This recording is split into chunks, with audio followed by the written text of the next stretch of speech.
Terima kasih Anda masih bersama dengan kami. Bagi Anda yang baru saja bergabung, kami hadirkan kembali 3 berita utama hari ini. Sejumlah bangunan liar yang berdiri di atas drainase dirobohkan petugas Satpol PP Kota Medan.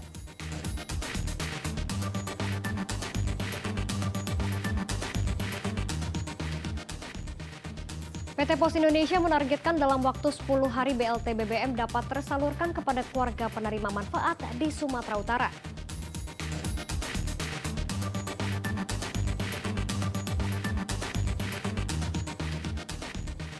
Anyampurun, kerajinan anyaman tradisional dari Kabupaten Serdang Pedagai.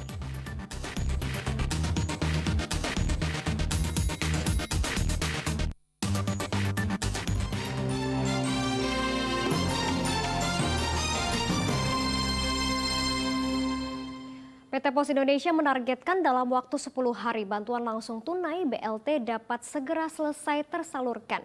Hingga kini sebanyak 57% keluarga penerima manfaat BLT BBM di Sumatera Utara telah menerima bantuan sosial. Kementerian Sosial Republik Indonesia melalui PT Pos Indonesia menyalurkan sebanyak 746.000 penerima bantuan langsung tunai atau BLT BBM 2022 di Sumatera Utara. Dari ratusan ribu penerima bantuan, sebanyak 57% telah disalurkan PT Pos Indonesia. PT Pos Indonesia menggunakan 3 mekanisme dalam pembagian BLT. Mekanisme pertama dibayarkan di kantor pos, mekanisme kedua dibayarkan ke komunitas mendekati ke rumah warga, dan mekanisme terakhir diantar langsung ke rumah warga yang merupakan disabilitas, orang sakit, dan yang tidak dapat datang ke kantor pos. Setiap keluarga penerima manfaat akan menerima uang tunai sebesar Rp300.000 untuk bulan September dan Oktober. Kemudian ditambah bantuan pangan non-tunai atau sembako sebesar Rp200.000. Penjadwalan kami di Sumatera Utara itu mempersiapkan waktu 10 hari. Jadi 746.000 itu kita akan selesaikan dalam waktu 10 hari. Kenapa kita 10 hari? Karena kita ingin dampak kenaikan BBM ini bisa langsung dirasakan oleh masyarakat pada saat kita langsung bayarkan bansos. Jangan sampai nanti pada saat BBM naik, BLT ini lambat kita salurkan. Sehingga kita targetkan hari Jumat besok jadwal utama kami selesai.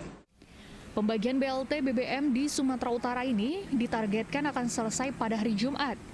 Untuk warga yang tidak dapat mengambil ke kantor pos, nantinya pihak PT Pos Indonesia akan langsung mengantar ke rumah warga.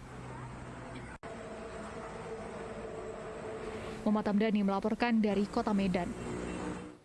Dampak dari kenaikan harga BBM telah dirasakan sejumlah peternak burung puyuh di Kabupaten Deli Serdang. Peternak memilih tidak memproduksi telur karena biaya pakan tak sebanding dengan keuntungan dari penjual telur.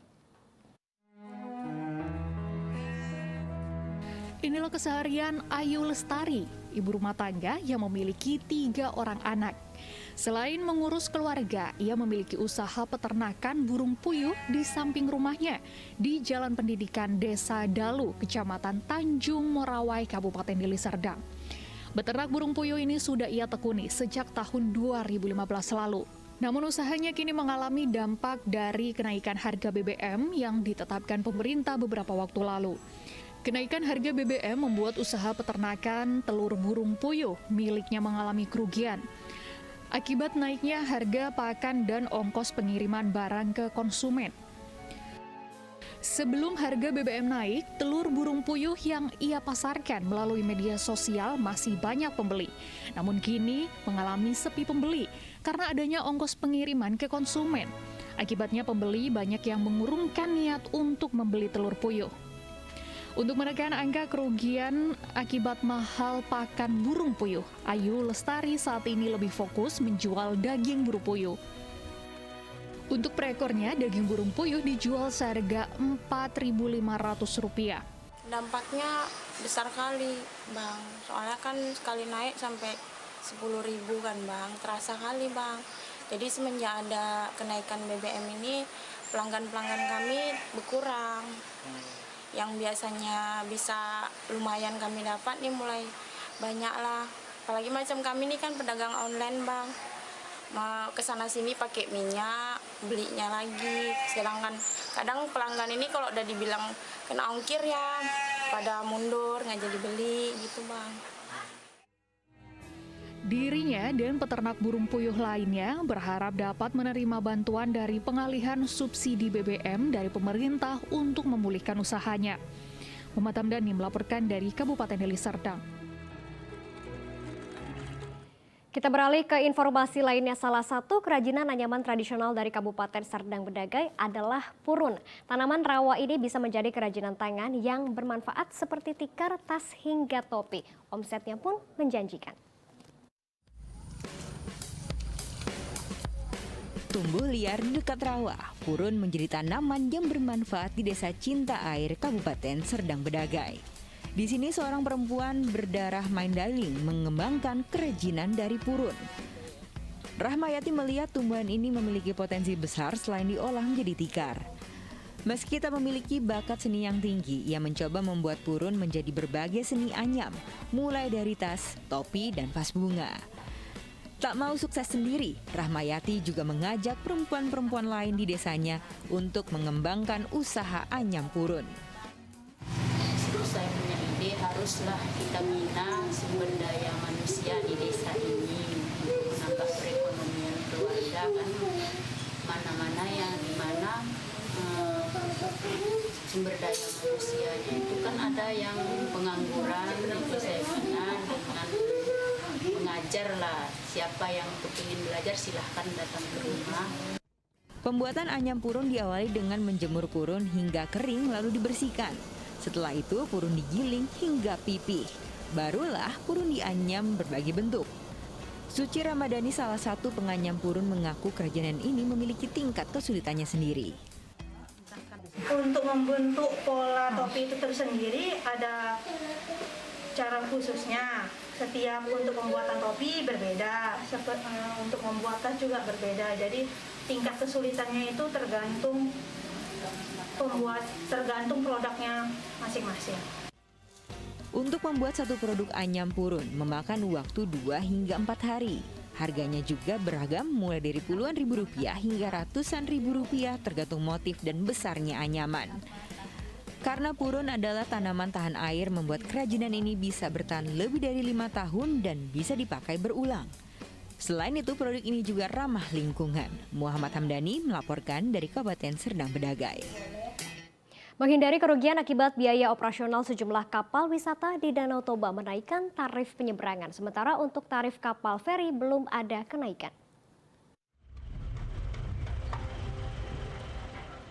Kenaikan harga BBM mendorong sejumlah pengelola kapal kayu wisata di Danau Toba untuk menaikkan tarif penyeberangan.